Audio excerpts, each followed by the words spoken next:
Değerli dinleyicilerim, bir psikoloğun ve hastasının başından geçen akıl almaz paranormal olayları onun ağzından anlatacağım. Bu heyecan ve gerilim dolu hikayeyi dinlemeden önce kanalıma abone olmadıysanız abone olmayı ve videoyu beğenmeyi unutmayalım. İyi dinlemeler. Merhaba, ben Ramazan Serhatlı. 1970 Mersin doğumluyum. Türkiye'nin bir Anadolu şehrinde yaklaşık 27 yıldır psikolog olarak çalışmaktayım. Şu ana kadar gelen hastalarım arasından çok büyük problem çıkaran veya çok uzun tedavi gören olmadı. Genelde cinnet, sinir krizi geçirenler, küçüklükten psikolojik sorun veya kişilik bozukluğu yaşayan, tecavüze uğrayan kadınlar, aşk acısı çekerek kendine zarar veren kişilerdi. Anlayacağınız sıradan bir psikologtum. Hastalarım da öyleydi. Fakat 2004 yılında kliniğime gelen, yaklaşık 3 yıldır sinir hastalıkları hastanesinde tedavi gördükten sonra tarafıma tedavi edilmek amacıyla gönderilen Kaan Bahadır adlı hastam, hayatımda gördüğüm en zorlu ve tedavi edilmesi en zor hastamdı. Yıl 2014 Ocak ayıydı. Haliyle havalar oldukça soğuktu. Dışarıda güçlü bir tipi vardı. 2 gün önce yaklaşık 3 yıldır başka bir yerde psikolojik tedavi gören bir hastanın tarafıma getirilerek tedavisine benim devam edeceğim söyleyen bir mail gelmişti. Odamda oturmuş, isminin sadece Kaan Bahadır olduğunu bildiğim hastamı bekliyordum. Aslında hastanın diğer bilgileri de gönderilmişti. Tüm bilgileri bizzat hastamdan almak istiyordum fakat yine de az da olsa göz attım.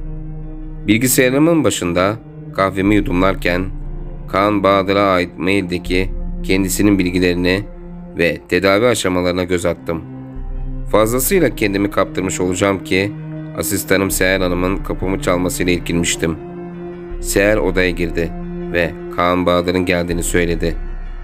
Uğraştığım işi anında bırakarak içeri gelmesini söyledim. Seher güler yüzüyle çocuğu kolundan tutarak içeri getirdi.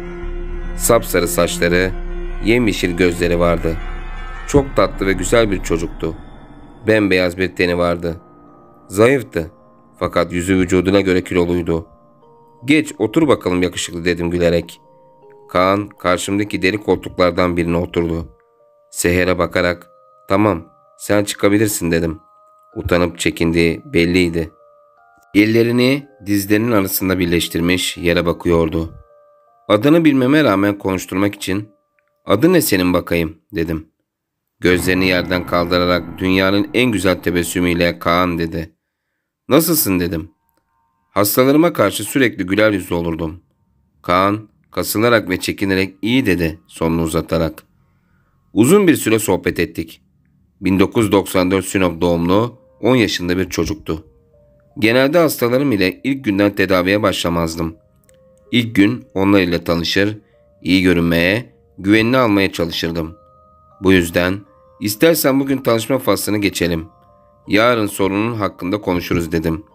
Kaan ilk geldiğindeki gülümsemenin aynısıyla bana bakarak "Sorun değil, İsterseniz bugün de başlayabilirim. Alıştım artık," dedi. Ben de başlamak istiyordum. Bu da bahane olmuştu. "Peki o zaman diğer hastaneyi anlat istersen," dedim. Çocuğu birazcık da yumuşatmak için "Orası mı güzel, burası mı?" dedim gülerek. Hafifçe tebessümümden sonra anlatmaya başladı. 3 senedir sinir hastalıkları hastanesinde kalıyordum. Burada ilk günler bana çok iyi davrandılar. Hele ki benimle ilgilenen Doktor Serap. Çok güzel bir kadındı. Simsiyah kıvırcık saçları, ela gözleri, oldukça belirgin elmacık kemiği ve yüzünden hiç eksik olmayan gülümsemesiyle çok güzel bir kadındı. Yüzünde gülümseme hiç eksik olmazdı. Beni oğlu gibi severdi. Belki de bunun sebebi hiç çocuğunun olmamasıydı. Burada ilk günlerim çok güzeldi. Hele ki daha önce yaşadıklarımdan sonra cennet gibiydi. Onları aylardır görmüyordum. Fakat tedavim hakkında Doktor Serap hiçbir ilerleme olmadığını, aksine tedavimin gerilediğini söyledi ve birkaç ay sonrasıyla deli muamelesi görmeye ve Doktor Serap'ın gün geçtikçe bana karşı kötü davranmaya başladığını gördüm. Anlam veremiyordum. Sürekli benimle oyun oynayan, beni güldürmek için türlü türlü şekillere giren kadın birdenbire somsoğuk, nefret edilesi bir kadın haline gelmişti. Bunları söylerken korktuğu ve çekindiği her halinden belliydi. "Merak etme, burada konuştuklarımız sadece ikimizin arasında kalacak," dedim. "Doktor Serap Hanım'ın neden öyle davrandığını biliyor musun?" dedim. Birkaç saniye sustu. Tekrar ellerini dizlerinin arasına götürerek "Bilmiyorum," dedi. Yalan söylediği belliydi. Yalan söylemese bile bir şeyler sakladığı kesindi. İlk günümüz olduğu için fazla üstelemedim. Gözlerini kaldırarak imalı imalı bana baktı. Gülerek "Merak etme, bizim aramız hep iyi olacak," dedim. Gülmeye başladı. Aslında psikolojik sorun yaşayan insanlar bu kadar güler yüzlü olmazlardı. Hele ki 3 sene boyunca psikolojik tedavi gören bir çocuğun. Tuhaf ve garip biriydi. Bu beni ona doğru daha da çok gitmeme sebep oluyordu. Ve tabii 3 senelik tedaviden önce yaşadıkları vardı. Sormak istedim. Gerçekten merak ediyordum. Fakat üstelemek istemedim. Seher Hanım'a bağırdım. "Kaan'ı odasına götürebilirsiniz. Bugünlük yeterli," dedim. "Hadi bakalım yakışıklı. Yarın görüşürüz," dedim Kaan'a. Hastane 3 katlıydı. Zemin katta yemekhane, 2. katta doktorlar, 3. katında hastalar için yatakhane vardı. Küçük bir semtti, küçük bir hastaneydi. O gün sıradan işlerimi yapıp evime döndüm. Yalnız yaşardım. 11 sene önce eşimi ve 2 kızımı trafik kazasına kaybettim. Onları her gün özlüyordum. Çevre halk beni severdi. Ne zaman görseler, "Nasılsınız doktor bey?" deyip yanıma gelirlerdi. Halimi hatırımı, bir şeye ihtiyacım olmadığını sorarlardı. Oldukça iyi ve saygılıydılar. Alarmdan yaklaşık 15 dakika önce uyanmıştım. Uykuya aşık biri değildim. Elimi yüzümü yıkayıp hazırlandıktan sonra yola koyuldum. Hastane ile ev arası yürüyerek 15-20 dakikadaydı. Yaşımda ilerlediği için daha da sağlıklı kalmak adına araba yerine yürüyerek gidip gelmeyi tercih ediyordum. Spor gibi geliyordu. Hastaneye varmıştım. Seher Hanım'a selam verip odama geçtim. Birkaç saat sıradan hastalar ile uğraştıktan sonra saat 1 sularında Seher'e Kaan'ı çağırmasını söyledim. Birkaç dakika sonra Kaan geldi. "Uyuyabildin mi?" dedim. "Biraz zorluk çeksem de güzeldi," dedi. Aslına bakarsanız Kaan'ın sinir hastanesinde yaşadıklarını oldukça merak ediyordum. Fakat asıl işim tedavisinden önceki olaydı. Kaan'a dönerek "Neden sinir hastanesine yatırdılar seni?" dedim. Konuşmuyordu. Söyleyecek bir şeyleri vardı fakat nereden başlayacağını bilmiyordu. "Peki o halde çocukluğundan başla," dedim. Kaan anlatmaya başladı. 7 yaşlarındaydım. Haziran ayıydı. Okula bu dönem başlayacaktım. Aslında heyecanlıydım her çocuk gibi. Normal bir çocukluk geçirdim. Fakat arkadaşım pek yoktu. Arkadaşımın olmama sebebi sanırım anne ve babamın ayrı olmasıydı. Ailemin ayrı olması beni karamsar bir çocuk yapmıştı. "Anne ile baban neden ayrıydı?" dedim. "Bilmiyorum. Anneme defalarca sordum ama söylemedi. Ama ben babamın annemi dövdüğünü düşünüyorum. Birkaç defa teyzemle konuşurlarken duymuştum," dedi. "Ne kadar süre ayrı kaldılar?" diye sordum. "Ben doğduğumdan beri ama boşanmadılar," dedi. "Bilmiyorum. Sanırım annem korktuğu için," dedi Kaan. "Annen neyden korktu? Babanın bir şey yapma ihtimalinden mi?" diye sordum. Kaan çekinerek "Evet," dedi. "Öyle birisi miydi baban?" dedim. "Hayır ama bilmiyorum. Değişik birisiydi. Sağ solu belli olmazdı," dedi. "Peki hiç konuşurlar mıydı?" diye sordum. "Evet, aralarında hiç problem kavga ettiklerini görmedim. Bir ayda bir çay bahçesine annem, babam ve ben buluşurduk. Aralarında gülerek konuşurlardı. Onları öyle gördükçe sevinir, barışacaklar diye umutlanırdım," dedi. "Hiç barışmadılar mı?" diye sordum. "Babam sürekli ısrar ederdi barışmak için, eve getirmek için. Annem de istiyordu barışmayı ama diye sordum. "Annem birkaç defa gitmeyi kabul etti, hatta gittik de. Fakat babamın evine gittiğimizde de annem nefes alamıyorum, daralıyorum diyerek sürekli ağlardı. Günlerce ne bir yemek yer ne bir kelime ederdi. Annem o evde duramadığını söylerdi," dedi Kaan. "Peki senden sakladıklarını düşündüğün bir şey var mıydı?" diye sordum. "Çay bahçesinde otururken babaannemin konusu açıldığında bana sürekli gidip parkta oynamamı söylerdi annem," dedi Kaan. "Babaannen hakkında ne konuşurlardı?" dedim. "Bilmiyorum," dedi. Babaannen nasıl birisiydi? Annenle arası nasıldı diye sordum. Babaannemi hiç görmedim. Ben doğduktan sonra vefat etmiş. Anneannem ve teyzemler sürekli babaannemin anneme kötü davrandığını, dövdüğünü, eziyet ettiğini söylerdi, dedi Kaan. Babaannenin neden böyle yaptığını biliyor musun diye sordum. Hayır, adı Gülsüm'dü.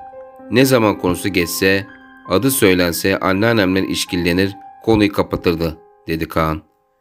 Birkaç saniye sessizlik oldu. Anlatırken korktuğu, çekindiği belliydi ama bunu dile getirmedim. Çünkü bu onunla olan güvenimi bozabilirdi.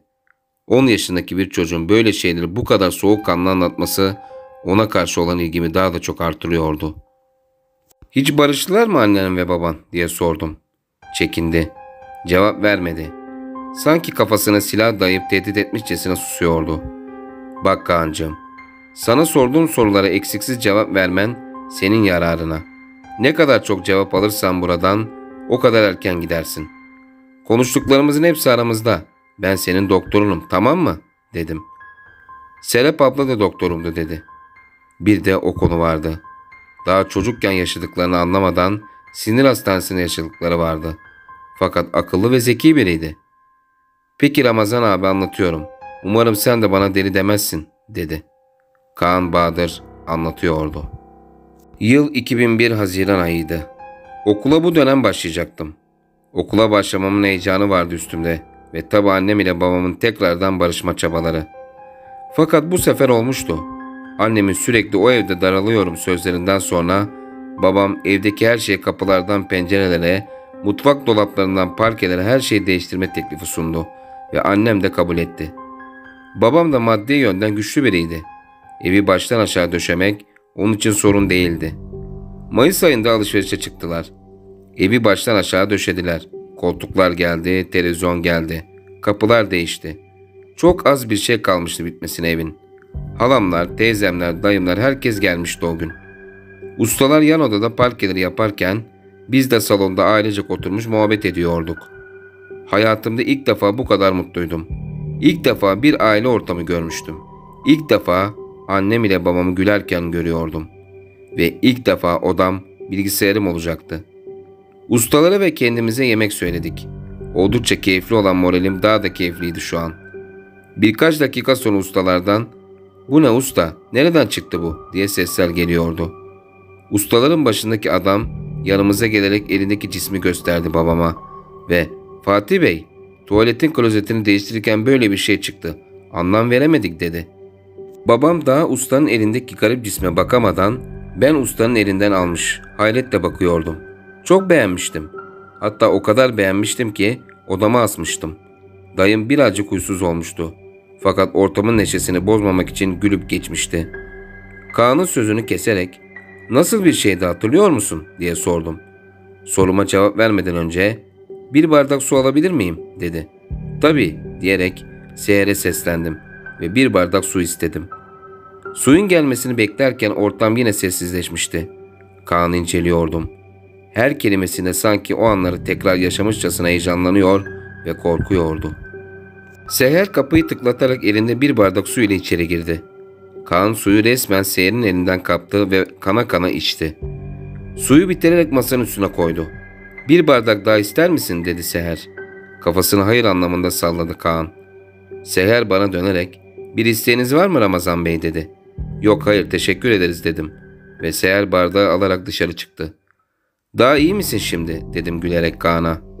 Masum bir tebessüm ile "Evet, teşekkür ederim," dedi. "Devam etmek ister misin?" diye sordum. Birazcık yüzü düştü. Açıkçası zorlamıştım biraz. Normalde bu yaştaki bir çocuğu hiçbir zaman bu kadar zorlamamıştım. Genelde ilk günler olaya hiç girmezdim. Fakat Kaan tuhaf bir şekilde beni kendine çekiyordu. O anlattıkça benim daha çok dinleyesim, yorumlayasım geliyordu. Karşımda sanki 10 yaşında bir çocuk yerine 30'lu yaşlarda olgun bir adam var gibiydi. "Peki Kaan'cığım, istersen yarın devam edelim. Bugünlük bu kadar yeterli," dedim. "Nasıl isterseniz Ramazan abi," dedi. O kadar tatlı konuşuyordu ki aklıma trafik kazasına kaybettiğim kızlarım gelmişti.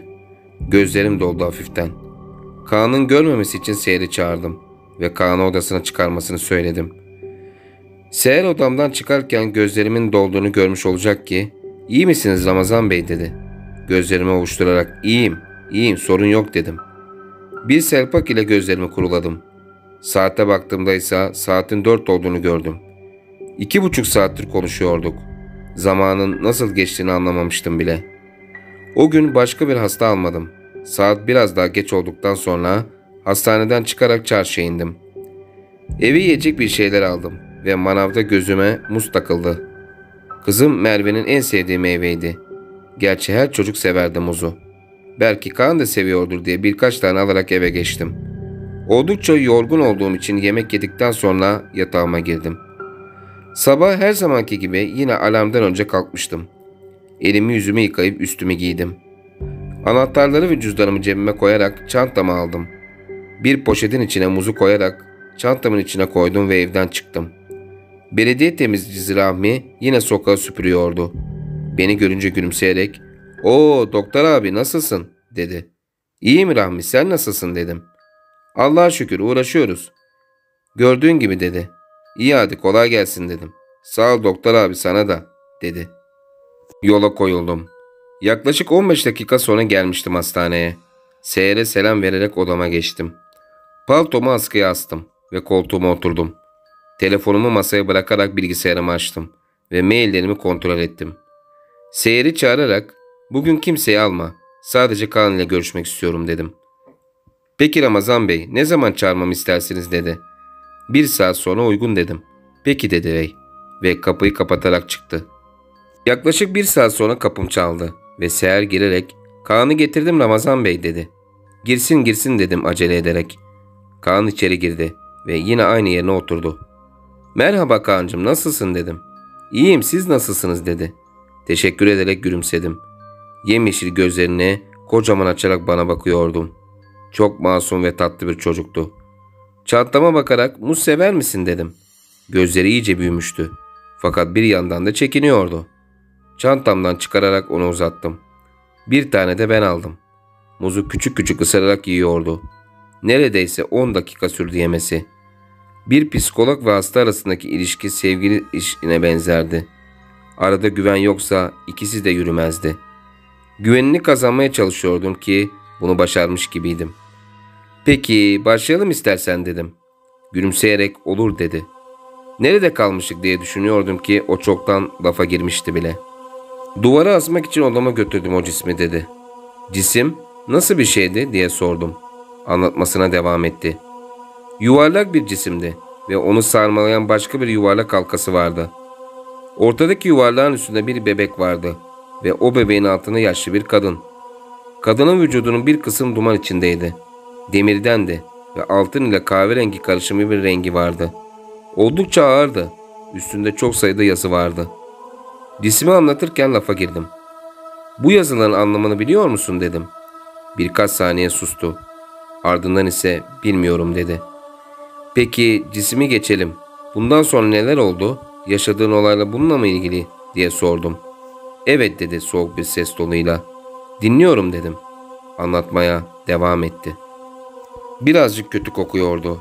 Fakat yıkadıktan sonra tertemiz oldu. Cismin üstündeki bebek ve yaşlı kadın geceleri ay gibi parlıyordu. O kadar hoşuma gitmişti ki bazı günler hiç uyumadan sabaha kadar onu izliyordum. Çok büyüleyiciydi. Bir gece yine onu izlerken uykuya dalmışım. Uykumda karanlık bir odadaydım. Odanın içinde bir mezar vardı ve odada benim ile beraber 3 kişi vardı. Bunlardan biri benim. Diğerleri ise o cisimdeki kadın ve bebek. Konuşurken sesi titriyordu. Nefes alışverişi hızlanmıştı. "İyi misin?" dedim Kaan'a. Cevap vermedi. Seher'i çağırarak bir bardak su istedim. Birazcık hava alması için hava soğuk da olsa camı birkaç dakikalığına açtım. Kaan suyunu içtikten sonra anlatmaya devam etti. Mezarın üstünde bir bebek yatıyordu. Başında ise yaşlı bir kadın. Hemen mezarın yanı başında duruyordu. Yavaş bir şekilde bilmediğim dilde bir şeyler söylüyordu. Kadının saçları ve gözleri simsiyahtı. Saçları beline kadar geliyordu. Fakat arkadan değil, önden vermişti saçlarını. Bembeyaz bir teni vardı. O karanlık odada parlıyordu adeta. Elinde o gün bulduğumuz cisim duruyordu. İki eliyle bebeğin üstünde havada tutuyor ve tuhaf bir dille konuşuyordu. İlk başta sakince, daha sonra ise sesi gittikçe yükseliyordu. Sesi yükseldikçe kadının teni sönüyor, elindeki cisim daha da parlıyordu. Canı yanıyor gibiydi fakat canı yandıkça daha da bağırıyordu. Kaan ağlamaya başlamıştı. Yanına giderek diz çöktüm ve "İyi misin?" dedim. Elleriyle gözlerini sildi ve hıçkıra hıçkıra ağlamaya başlamıştı. "Tamam, bir şeyin yok. Gel elini yüzünü yıkayalım." dedim. Saçlarını okşayarak elinden tutup lavaboya götürdüm ve elini yüzünü yıkadım. Az da olsa kendine gelmişti. "Şimdi daha iyi misin?" dedim. "Evet Ramazan abi, tuvalete de gidebilir miyim?" dedi. "Tabii, ben dışarıda bekliyorum." dedim. Tuvalete girdi. Ben de dışarı çıktım. Kaan'ı bekliyordum. O esnada meslektaşım Haluk Bey ile karşılaştık. Eşinin doğum yaptığını duyduğumu söyledim ve tebrik ettim. Yaklaşık 10-15 dakika sohbet ettik. Zaman iyice geçmişti ve tuvaletten cam çatlama sesleri geldi. Neredeyse tüm civara yayılmıştı ses. Tuvalete koştum. Tüm aynalar paramparça olmuş, etrafa saçılmıştı. Kaan ise bir köşeye çöküp kafasını dizlerinin arasına alarak ağlaya ağlaya "Vecede" kelimesini tekrarlıyordu. Sürekli bu kelimeyi kullanıyordu. Yanına koşup diz çökerek "Kaan, iyi misin?" diye sordum. Yüzünü kaldırmıyordu. Hala o kelimeyi kullanmaya devam ediyordu. Şiddetli bir şekilde sallayarak tokat attım ve tüm gücümle "Kaan!" diye bağırdım. Durdu ve kafasını kaldırdı. Gözleri ağlamaktan kıpkırmızı olmuştu. Elleri yüzü kan içindeydi. Gözlerimin içine bakarak "Buldular" dedi. Odamdaydım. Seher Kaan'ı alıp pansuman yaptırmaya gitti. Gözlerim askıdaki paltoma dalmış, 1 saat boyunca boş boş bakıyordum. Düşünüyordum fakat hiçbir mantıklı, bilimsel açıklama bulamıyordum. 1 saat sonra Kaan odama geldi. Gözleri ağlamaktan şişmiş, her yerinde kesikler ve izleri gitmemiş kan izleri vardı. Odama girince kapının önünde öylece dikildi kaldı. "Geç otur, sorun yok." dedim. Tedirgin bir şekilde karşımdaki koltuğa oturdu. Birkaç saniye sessizlik oldu. Ne diyeceğimi bilmiyordum. Sert bir tepki vererek onu kendimden uzaklaştırıp güvenini kaybetmek istemiyordum ama normal bir dil ile sorarak da orada olanların nedenini öğrenemezdim. Değerli dinleyicilerim, hikayemizin 1. bölümü burada sona erdi. Hikayemizin 2. bölümünden ve diğer videolardan haberdar olmak için abone olmayı ve bildirim zilini açmayı unutmayalım. Hikayemizin diğer bölümünde görüşmek üzere. Hoşça kalın.